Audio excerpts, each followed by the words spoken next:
In seminary, one hears a lot of sermons, at least one every day. So they all sort of kind of tend to run together. And so one is constantly looking for something to wake us up out of the midst of the norm so that we can actually hear something, but normally we're just kind of in this thing, in this kind of drowsiness. But occasionally there will be one that comes along that distinguishes itself from all the rest and imprints itself indelibly for the rest of your life. I heard a sermon on this passage that did just this for me. We had a new professor, a professor of New Testament, Dr. Garwood Anderson, a rather evangelical fellow, God bless him. And of course, we as seminarians wanted some sort of controversy to kind of stir things up. So of course, we wanted him to take a stand as to whether or not he believed Peter to be the Pope of Rome or not. Because this passage is what is pointed to as the beginning of Peter's time as Pope, Matthew 16:18. So as a good preacher, he built up the anticipation all week. Would always, his only answer was always, oh, we'll see. So would he, won't he? But he would always say this with a sly grin, a twinkle in his eye. And then when he took the pulpit on Thursday, which is our Sunday, because we're supposed to be in the church on Sunday, so he takes the pulpit on our high mass. And he begins with the fact that everyone has been prodding him. And he even wondered himself if he should. But then, probably deciding that there could be no winning in this scenario, as it would only divide rather than unite the seminary, he proceeded to ignore Peter's papal origins altogether. He didn't even mention them. So back to my deeply meditating through the sermon. However, before I could meditate myself into a good nap, he said, rather than focusing on that, I have decided to focus on the gates of hell and the powers of death. Now I'm excited. Now my attention is there. There's nothing like a sermon opening that wrong-foots the entire congregation to get everybody paying attention. The gates of hell are formidable. For these are the gates that stand, that demarcate Satan's impenetrable fortress, where he and his minions reign, wielding power over that world and waging a war against this one. A powerful adversary in an equally powerful and intimidating realm. Because I lack the imaginative capability, I have always allowed the Lord of the Rings to paint this image for me with the black gates of Mordor. 2 hulking turrets with a spiked wall and a door so heavy it takes a team of trolls and all their might to open it. And a cloud of smoke filling the air from Mount Doom within, and the watchtower of Barad-dûr with the flaming eye in the midst. This scene is exactly what Tolkien had in mind when he was describing Mordor, the gates of hell. And here is where Dr. Anderson got us. He says that this scene here, as intimidating as it is, cannot hold a candle to the power that Jesus has just given Peter and the church. These impressive gates, looming tall and menacing, cannot withstand the advance of the Christian army to trample them. When Jesus descends to hell between the crucifixion and the resurrection, he kicks down the gates and frees all the inhabitants. The gates prove to be only movie magic, for in reality they are made of plywood with flimsy supports. They have all the appearance of strength, but not the substance of it when the King of Kings comes to throw down these doors. These doors only have power over us because we have no clue what is on the other side. Let us switch gears for a second and do what Dr. Anderson did not, and focus on Peter for a second.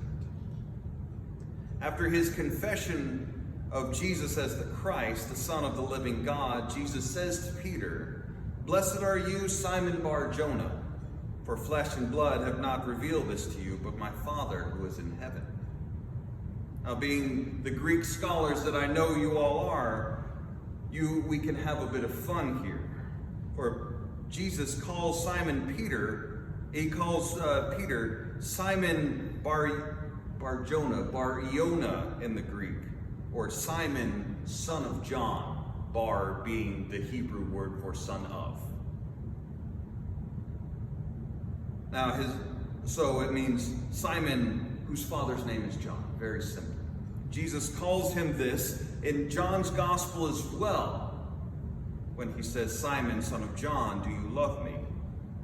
However, in John's gospel, in the Greek, this time, it is not Simon Bar-Jonah, it is Simon Ianu, Simon of John, which is, Ianu is the Greek version of John.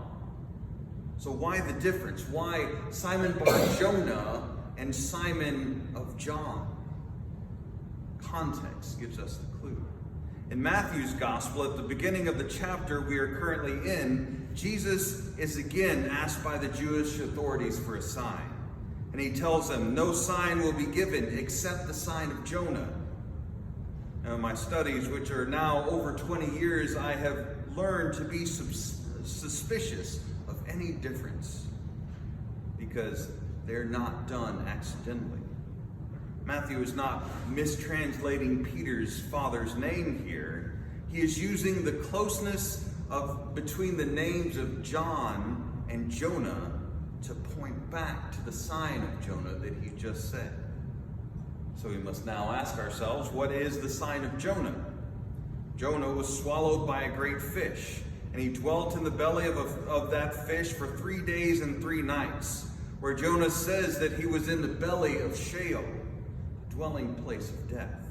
He said, "I went down to the land whose bars closed upon me forever, yet you brought up my life from the pit." And after this he was vomited up very much alive on the shores of Joppa. So the sign of Jonah is death and resurrection. Jesus is here linking Peter, Simon Bar-Jonah, to his future death and resurrection. Jesus defeats death through his own death, and in doing so he penetrates the gates of hell, where it was believed that the bars closed upon all the inhabitants of death forever, never to return.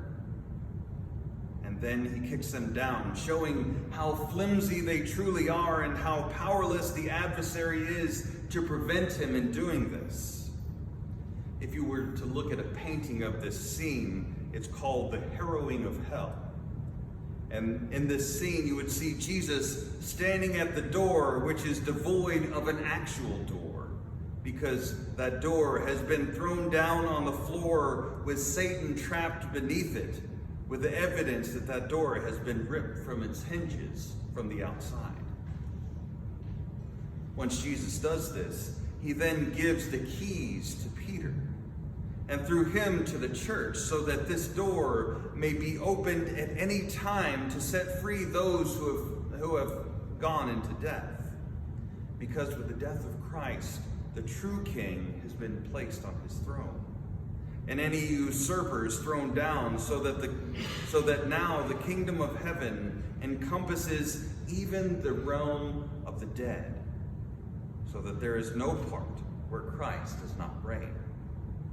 Those who wish to be freed are released. Those who wish to remain bound do so, and cower with the rest of the inhabitants at the presence of the king. The church is established here by Jesus as he gives Peter the keys to be the keepers of this knowledge.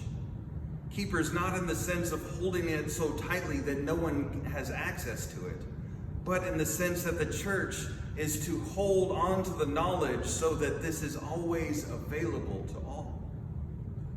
It is for the church to hold, because if it were left up to any individual, then it would revert back to some sort of a system of haves and have-nots. A system where Jesus would eventually be relegated less and less rule, only until we could eventually take it from him, so that we may rule in his place. But what Jesus tells us here is that by giving the keys to the church, so that the gates may always remain open, and in this event, if they were ever to become shut, the church has been given the authority to open them back up forever. There's no power that can now prevent the harrowing of hell. No power that can cause the powers of death to prevail against him who has conquered them forever. Jesus then gives Simon a new name, the name of the resurrection, Peter, the rock upon which he will build his church, so that it will be forever the watchtower that will remain to ensure that the gates of death are never locked again.